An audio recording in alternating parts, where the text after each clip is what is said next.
Welcome to a fireside reading of A Passage to India, Chapter 19.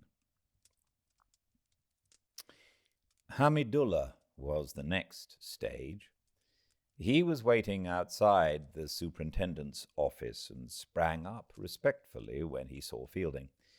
To the Englishman's passionate, "It's all a mistake," he answered, has some evidence come?" "It will come," said Fielding, holding his hand. Yes, Mr. Fielding. But when once an Indian has been arrested, we do not know where it will stop." His manner was deferential.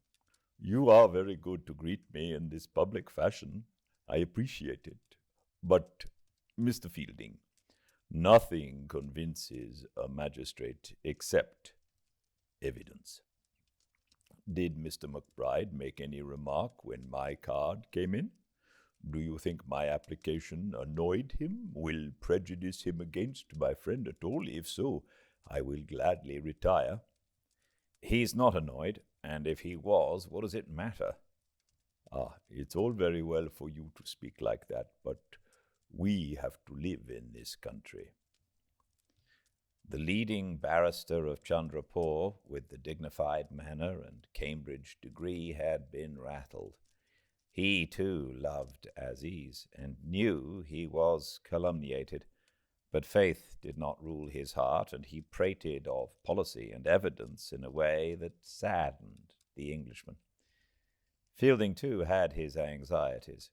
He didn't like the field glasses, or the discrepancy over the guide.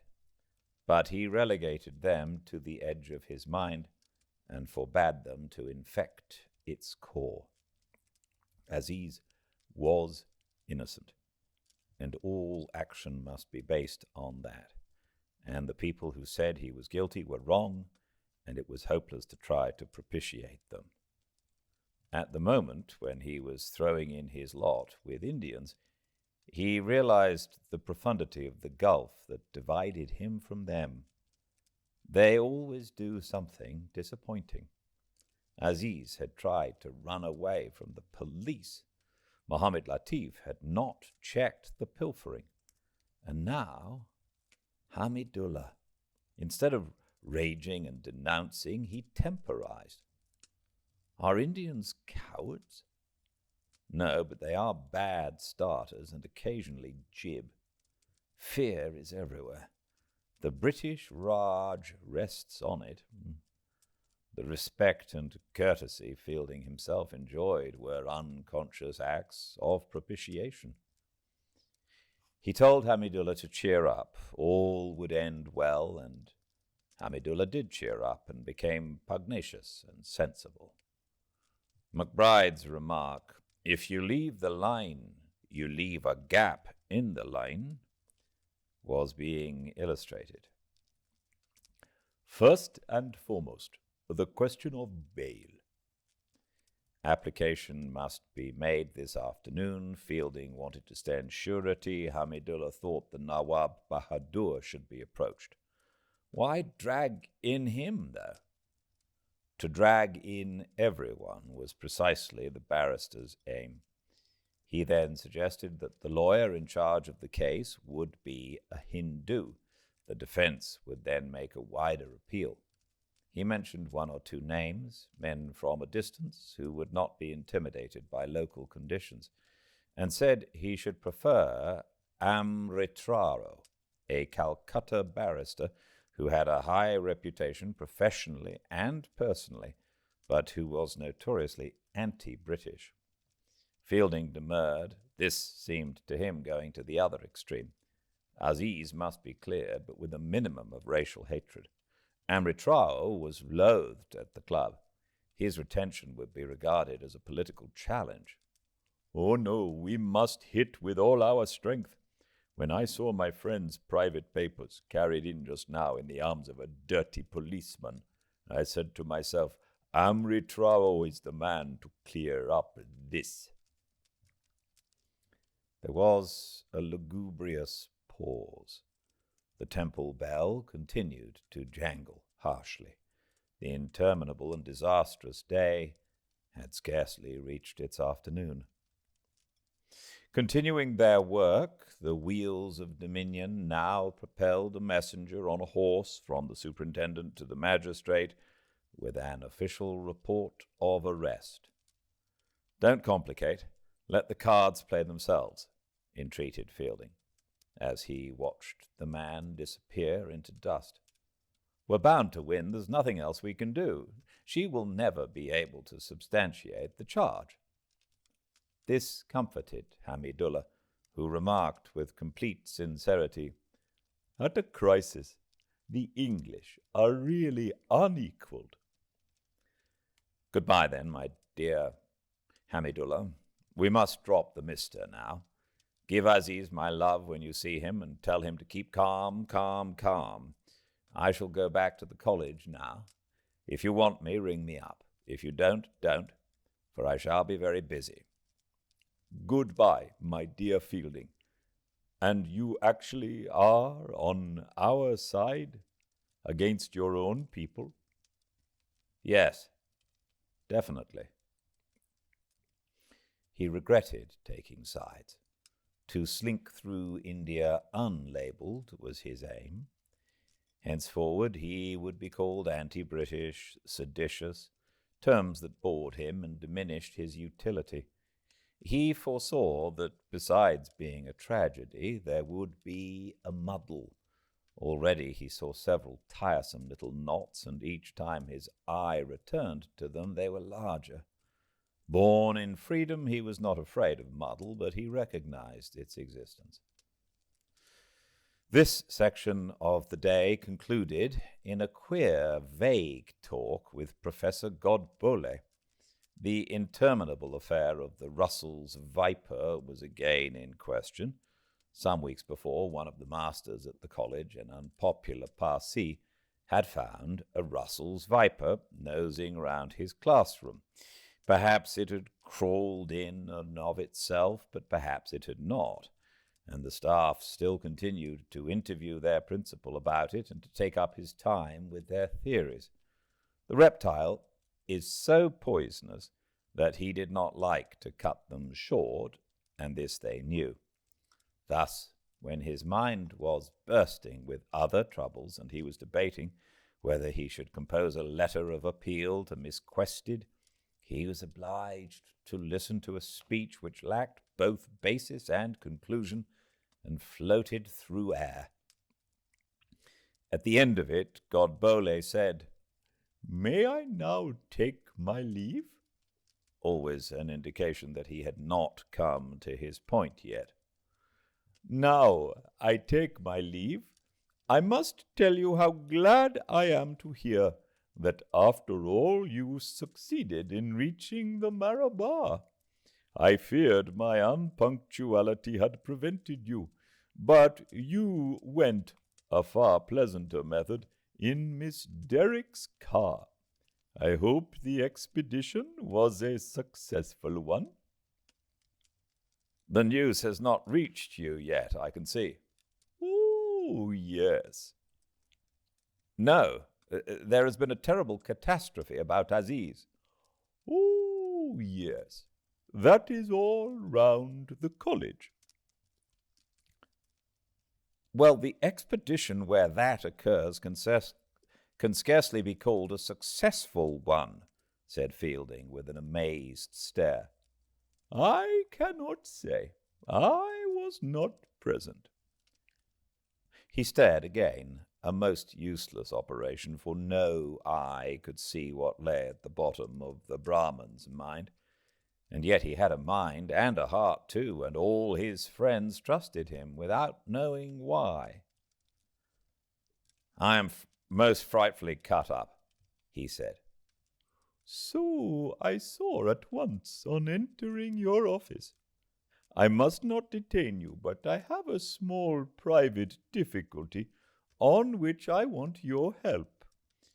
I am leaving your service shortly, as you know." "Yes, alas." "And am returning to my birthplace in central India to take charge of education there. I want to start a high school, there on sound English lines that shall be as like government college as possible. Well, he sighed, trying to take an interest. At present, there is only vernacular education at Mau. I shall feel it my duty to change all that. I shall advise His Highness to sanction at least a high school in the capital, and if possible another in each pargana. Fielding sunk his head on his arms. Really, Indians were sometimes unbearable. The point on which I desire your help is this. What name should be given to the school? A name? A name for a school, he said, feeling sickish suddenly, as he had done in the waiting room. Yes, a name, a suitable title by which it can be called, by which it may be generally known. Really, I have no names for schools in my head. I can think of nothing but poor old Aziz. Have you grasped that at the present moment he is in prison? Oh, yes. Oh, no. I do not expect an answer to my question now. I only meant that when you are at leisure, you might think the matter over and suggest 2 or 3 alternative titles for schools. I had thought of the Mr. Fielding High School, but failing that, the King Emperor George the Fifth. Godbole! The old fellow put his hands together and looked sly and charming. Is Aziz innocent or guilty? That is for the court to decide. The verdict will be in strict accordance with the evidence, I make no doubt. Yes, but your personal opinion. Here's a man we both like, generally esteemed. He lives here quietly doing his work. Well, what's one to make of it? Would he or would he not do such a thing? Ah, that is a rather different question from your previous one, and also more difficult. I mean difficult in our philosophy. Dr. Aziz is a most worthy young man. I have a great regard for him. But I think you are asking me whether the individual can commit good actions or evil actions, and that is rather difficult for us. He spoke without emotion, and in short, tripping syllables. I ask you, did he do it or not? Is that plain? I know he didn't, and from that I start. I mean to get at the true explanation in a couple of days. My last notion is that it's the guide who went round with them. Malice on Miss Quested's part. It couldn't be that, though Hamidullah thinks so. She has certainly had some appalling experience, but you tell me. Oh, no, because good and evil are the same. No, not exactly. Please, according to our philosophy, because nothing can be performed in isolation. All perform a good action when one is performed, and when an evil action is performed, all perform it. To illustrate my meaning, let me take the case in point as an example. I am informed that an evil action was performed in the Malabar Hills, and that a highly esteemed English lady is now seriously ill in consequence. My answer to that is this: that action was performed by Dr. Aziz. He stopped and sucked in his thin cheeks. It was performed by the guide. He stopped again. It was performed by you. Now he had an air of daring and coyness. It was performed by me. He looked shyly down the sleeve of his own coat. And by my students. It was even performed by the lady herself. When evil occurs, it expresses the whole of the universe. Similarly, when good occurs. And similarly when suffering occurs, and so on and so forth, and everything is anything and nothing something, he muttered in his irritation, for he needed the solid ground. Excuse me. You are now again changing the basis of our discussion. We were discussing good and evil. Suffering is merely a matter for the individual. If a young lady has sunstroke, that is a matter of no significance to the universe. Oh, no, not at all. Oh, no, not the least. It is an isolated matter. It only concerns herself. If she thought her head did not ache, she would not be ill, and that would end it. But it is far otherwise in the case of good and evil. They are not what we think them. They are what they are, and each of us has contributed to both. You're preaching that evil and good are the same. Ooh, no. Excuse me once again. Good and evil are different, as their names imply, but in my own humble opinion, they are both of them aspects of my Lord. He is present in the one, absent in the other. And the difference between presence and absence is great as my feeble mind can grasp. Yet absence implies presence. Absence is not non-existence, and we are therefore entitled to repeat, "Come, come, come, come." And in the same breath, as if to cancel any beauty his words might have contained, oh no, and in the same breath, as if to cancel any beauty his words might have contained, he added, "But did you have time to visit any of the interesting Malabar antiquities?" Fielding was silent, trying to meditate and rest his brain. "Did you not even see the tank by the usual camping ground?" he nagged. Yes, he answered distractedly, wandering over half a dozen things at once. "That is good. Then you saw the tank of the dagger." And he related a legend which might have been acceptable if he had told it at the tea party a fortnight ago.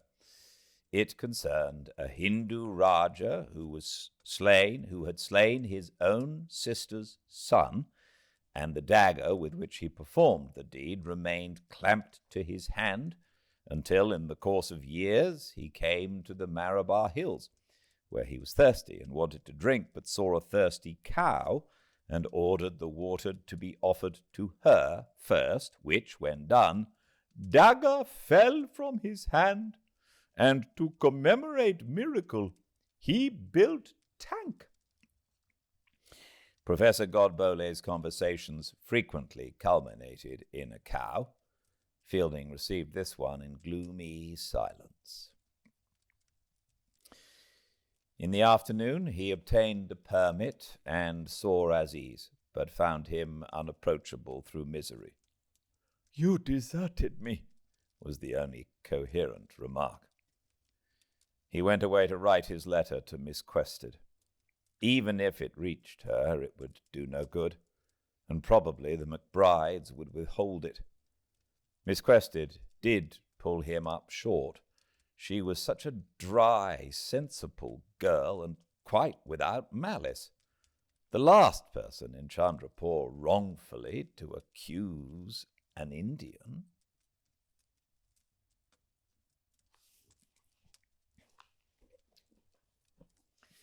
Thank you all so much for joining me. I very much look forward to seeing you all tomorrow for the next chapter. And that will be at 5 Pacific at Fireside Reading on Instagram Live. And all the chapters eventually uploaded to the YouTube channel. I will not read on Wednesday, Thursday, Friday, and then we'll resume the following Saturday. So until I see you all tomorrow, please everyone stay very, very well. Good night.